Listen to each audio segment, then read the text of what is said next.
ট্রাম্পের উদ্যোগে গাজা যুদ্ধবিরতির প্রথম ধাপ কার্যকর হলেও এখনো বন্ধ হয়নি ইউক্রেন যুদ্ধ।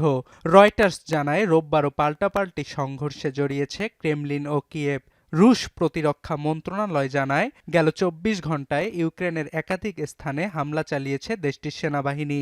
এতে বিপুল পরিমাণ ইউক্রেনীয় সামরিক সরঞ্জাম ধ্বংসেরও দাবি করেছে তারা। এছাড়া রুশ বিমান প্রতিরক্ষা বিভাগ ৯টি রকেট, একটি দূরপাল্লার ক্রুজ ক্ষেপণাস্ত্র রুখে দিয়েছে বলে বিবৃতিতে জানিয়েছে মস্কো। পাশাপাশি ৭০টি ইউক্রেনীয় ড্রোন ভূপাতিতের দাবিও করেছে রুশ প্রতিরক্ষা বিভাগ। রাশিয়ার বেলগোরদ অঞ্চলের গভর্নর জানান রোববার ১২টি জেলায় ক্রমাগত হামলা চালায় ইউক্রেনীয় বাহিনী। এতে এক বেসামরিক নাগরিক নিহতের দাবি তার।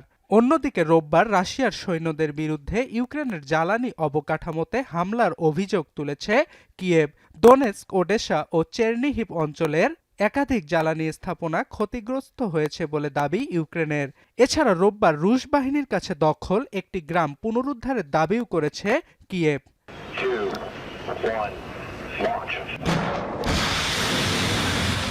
এদিকে যুদ্ধ বন্ধ না হলে ইউক্রেনকে দূরপাল্লার টমাহক ক্ষেপণাস্ত্র সরবরাহ করতে চায় যুক্তরাষ্ট্র।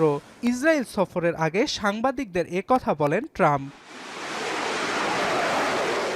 তবে ট্রাম্প স্পষ্ট জানিয়ে দেন তখনই টমাহক সরবরাহ করা হবে যখন ইউক্রেনীয় বাহিনী নিশ্চিত করবে এটি কী উদ্দেশ্যে ব্যবহার করা হবে। ইউক্রেনের আকাশ প্রতিরক্ষা ও টমাহক ক্ষেপণাস্ত্র নিয়ে ডোনাল্ড ট্রাম্পের সঙ্গে ফোনালাপের পর রোববার ফক্স নিউজকে দেয়া সাক্ষাৎকারে জেলেনস্কি জানান যুক্তরাষ্ট্র ইউক্রেনকে টমাহক ক্ষেপণাস্ত্র দিলে শুধু রুশ সামরিক স্থাপনায় হামলার ক্ষেত্রে ব্যবহৃত হবে এটি।